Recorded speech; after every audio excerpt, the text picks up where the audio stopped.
Hey guys, welcome back to The Curly Reader. My name's Amanda, and today I want to share with you some booktubers that I discovered during 2020.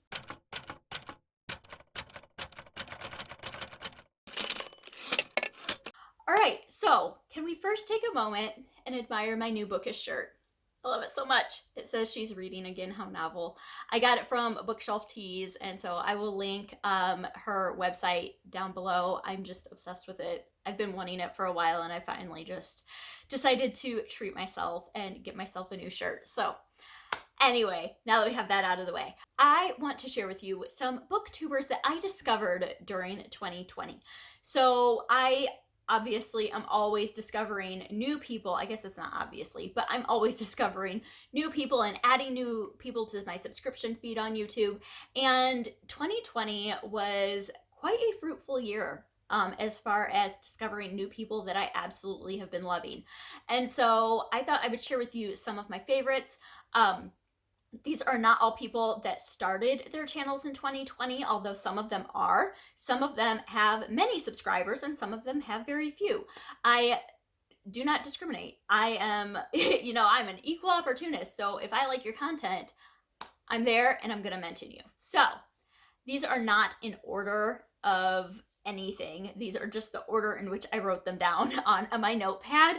And so, yeah, let's just get into this. So the first channel that I found in 2020 that I have absolutely been loving is Chantel at An Intentional Life.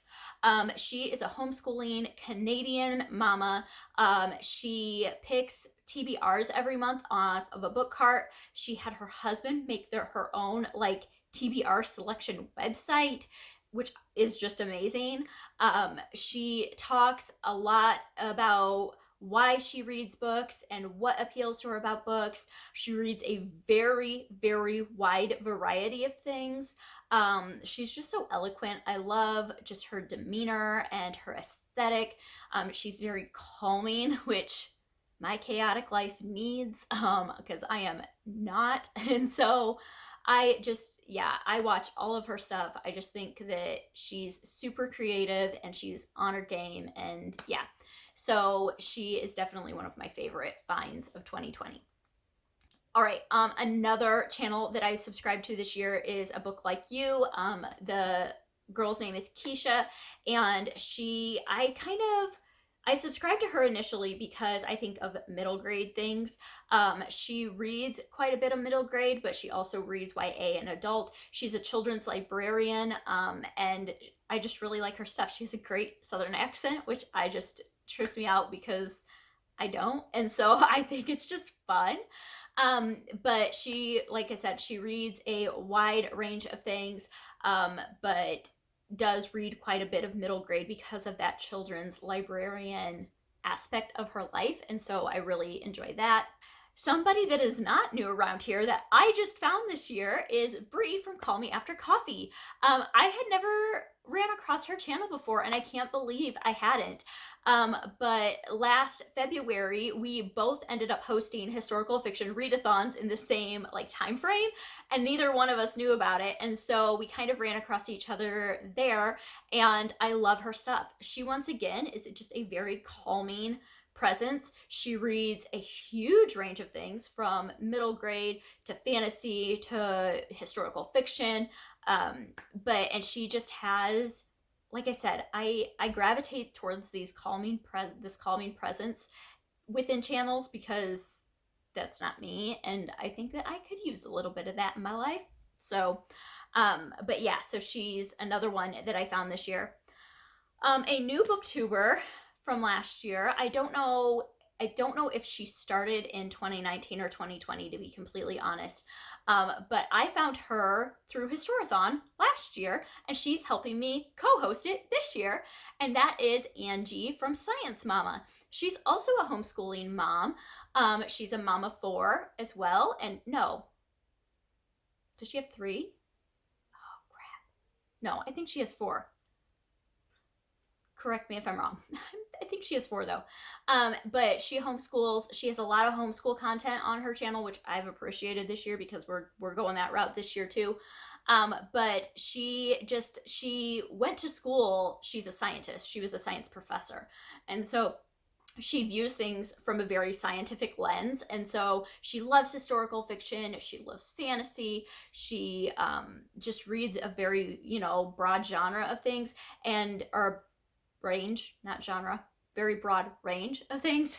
And once again, calming presence, because but I've really appreciated her content this year. All right, next on the list is Danny at Spinelli Speaks.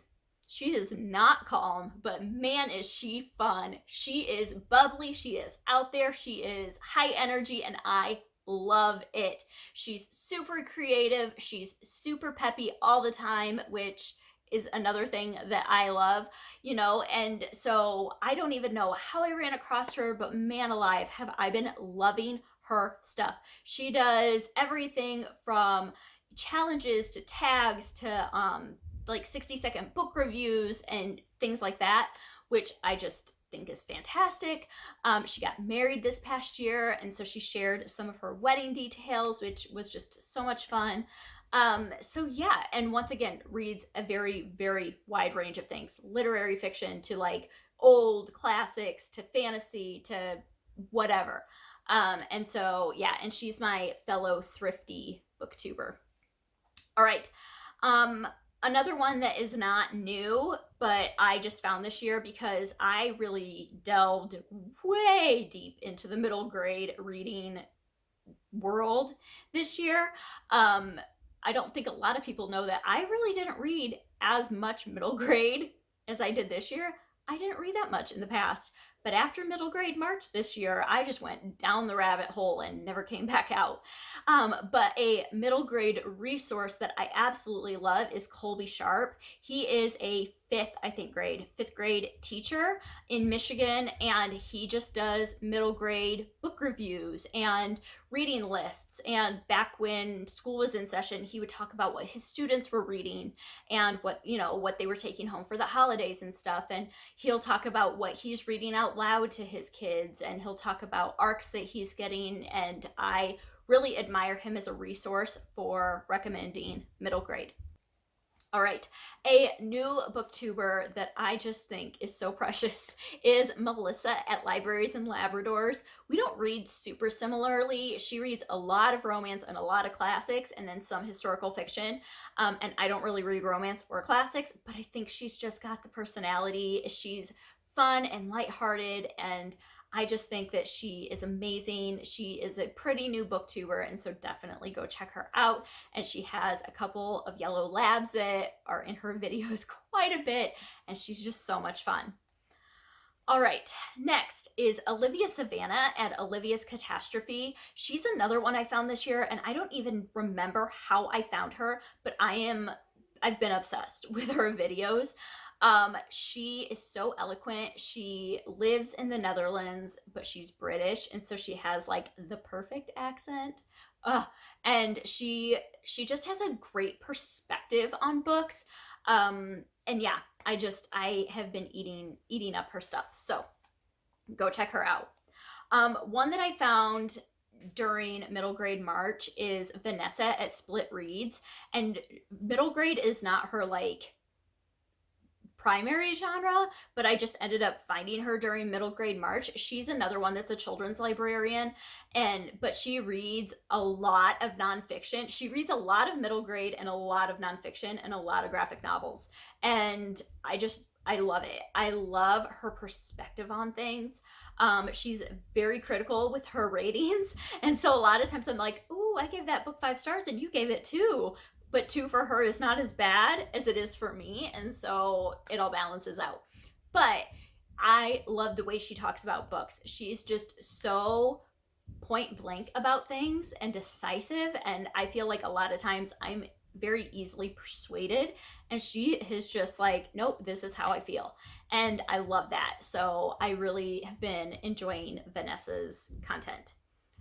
All right, one that I think a lot of people found this year is Seiji at the Artisan Geek. She just does out there content and I'm here for it. She's super creative. She hosted a readathon this past year that was just amazing. It was in the spooky season. She is so thorough. She's very thoughtful and purposeful in her reading and what she says. And she is hilarious. Her humor is just, oh my goodness, it's great. So yeah, she's just one that I have been enjoying. And then the last one that I have on my list is Ashley at Bookish Realm. She is one that she is a librarian, I believe. And so she talks a lot about that, but also just talks about so many books. And I love the way that she speaks about things. I love, just the broadness of what she reads and how she talks about things. And also just kind of that behind the scenes view of being a librarian as well. So I don't even know how many people that was, but that was my list of some of my favorite booktubers that I found in 2020. So definitely all of them will be linked down below. Go check these people out because they are fantastic, and I guarantee you're gonna find somebody down there that you haven't heard of yet and that will definitely click with you, and you will love what they're putting out there. So go do that. And if there is a booktuber that you have found recently that I did not list that you would highly recommend me check out, please link them down below because I would love to do that. And yeah, other than that, I hope that you enjoyed this, and I hope that you stick around and subscribe. And until next time, see ya.